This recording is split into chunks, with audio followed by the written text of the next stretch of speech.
मध्य प्रदेश के धार स्थित विवादित भोजशाला स्थल को लेकर सुप्रीम कोर्ट के आदेश के बाद शुक्रवार की नमाज के लिए अंतरिम व्यवस्था की गई है। आदेश के तहत मुस्लिम पक्ष को नमाज अदा करने के लिए भोजशाला के पास एक अंतरिम स्थान आवंटित किया गया है। मुस्लिम पक्ष ने इस व्यवस्था के तहत शुक्रवार की नमाज अदा करने की बात कही थी।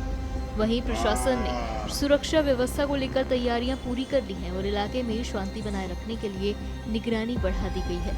जगह जगह पुलिस की बैरिकेडिंग है और चप्पे चप्पे पर निगरानी की जा रही है।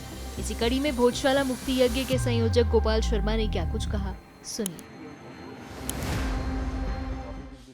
देश की न्याय व्यवस्था पर सम्मान करते हैं, जबकि आदेश तो हाई कोर्ट ने स्पष्ट दे दिया था, उसी को रिवीजन किया है सुप्रीम कोर्ट ने कि इसको मंदिर माना है और तभी से हम पूजा कर रहे हैं। आज भी हम कोई वार नहीं देख रहे हैं, 7वें दिन पूजा कर रहे हैं, आज भी पूजा है।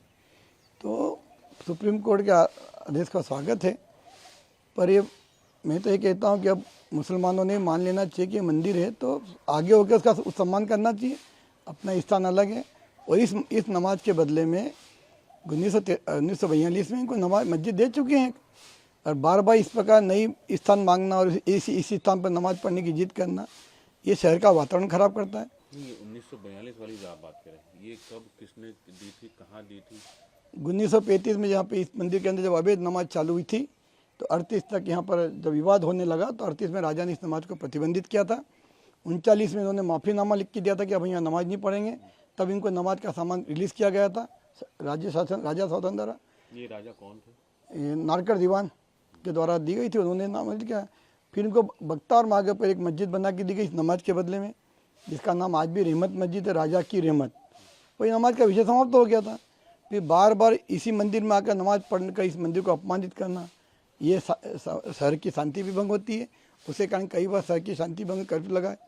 तो जब एक बार एक स्थान के लिए नमाज मस्जिद दे चुके हैं तो फिर बार बार इस प्रकार का लैंड जिहाद के नाम पर अलग अलग जगह मांगना, यह उनके लिए भी ठीक नहीं है और शहर की शांति के लिए भी ठीक नहीं है। अभी जो सुप्रीम कोर्ट का फैसला आया है कि इनको शुक्रवार को 1 से 3 का समय दिया जाए, उस पर क्या कहेंगे आप? तो 1 से 3 समय दिया है ना, भोजशाला तो नहीं दिया है, तो नमाज तो कहीं भी पढ़ सकते हैं ना।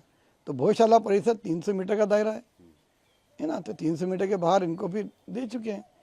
तो भैया जब एक बार तुम धर्म के नाम पर जमीन मांग चुके हो, देश ले चुके हो पाकिस्तान, और हर बार के जितने भी मंदिर हैं उन्हीं को क्यों आप अतिक्रमण बना रहे हैं?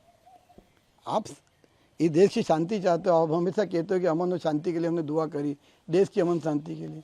तो आपकी इस नमाज की तो इस दुआ से तो शहर की शांति भंग होती है बार बार।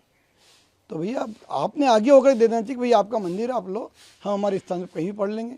आपके पास धार में 24 मस्जिद है, हमारे लिए माँ का जन्मदिन मना लें कि माँ की पूजा के लिए धार में एक ही मंदिर है, सरस्वती मंदिर, और हम केवल अपना मंदिर के लिए मांग रहे हैं, तो ये मंदिर है हमारा। आज यहाँ पर क्या विशेष कोई पूजा की जाएगी? नहीं, अभी जब से अधिकार मिला है न्यायपालिका के द्वारा, प्रतिदिन हम सुबह 9 बजे और शाम को 6 बजे आरती करते हैं और दिन भर दरअसल आते हैं, कोई भजन करने आता है, कोई क्या करने आता है, तो करता है इसके हिसाब से, अपने अपने हिसाब से जो उसकी स्वतंत्रता है, क्योंकि रोज़ प्रतिदिन हो रहा है। जो पुरातत्व विभाग का अभी जो नियम दिया है सुबह 6 से सूर्योदय सूर्यास्त तक, तब तक ये उसी नियम का पालन कर रहे हैं, शासन के आदेश का, न्यायपालिका का आदेश का। तो अब ये इस प्रकार बार बार किसी स्थान पर आकर के शहर की शांति भंग करना या मंदिर को अपमानित करना, ये उनकी सेहत के लिए भी अब ठीक